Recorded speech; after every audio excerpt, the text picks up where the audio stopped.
صباح الخير، مساء الخير. عارف انت لما تشوف فيلم كده او تلعب لعبه وتقول لنفسك الستايل بتاع الفيلم ده واللعبه دي حلو قوي، بس انا مش عارف ده اذا كان ده مستقبلي ولا ده قديم ولا ايه بالظبط. تحس برضو ان هو في الحرب العالميه، بس في تكنولوجيا وفي سيوف.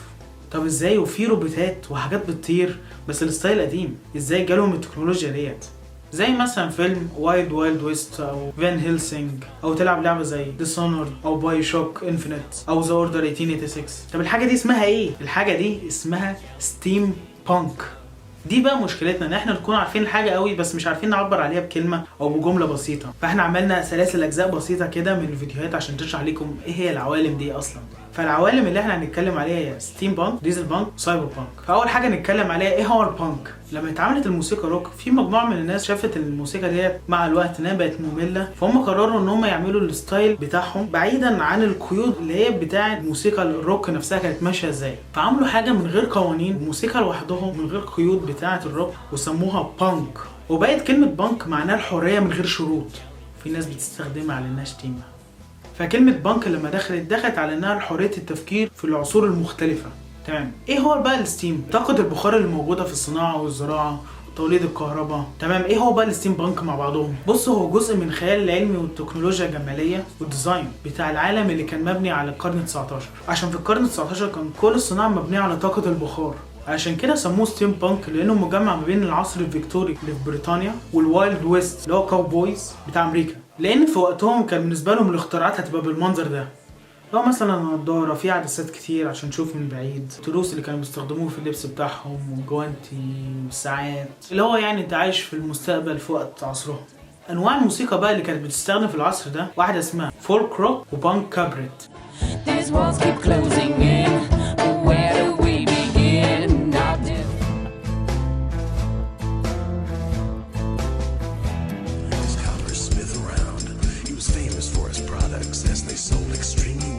تمام.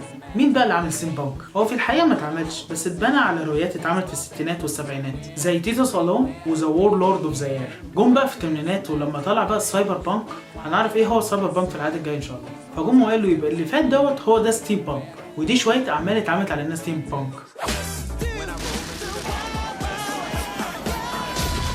Stick to what we each do best. They'll be the world's last hope. The man. Others say you're a murderer. Which is it?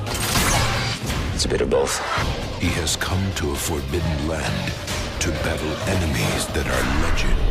We're converging from the hospital. We need to unravel this without arousing suspicion.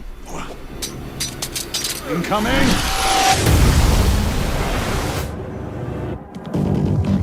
Time's moved on.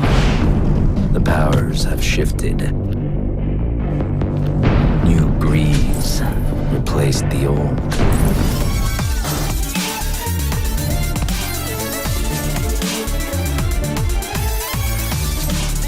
And like every hero, he faced crossroads. Save a friend or to grab a demon's sword.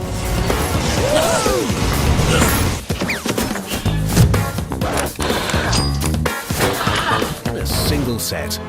Rufus scrapes a living on the junk planet Deponia. Ah, terrific. The rotten smell from Sector 9 isn't so disgusting today.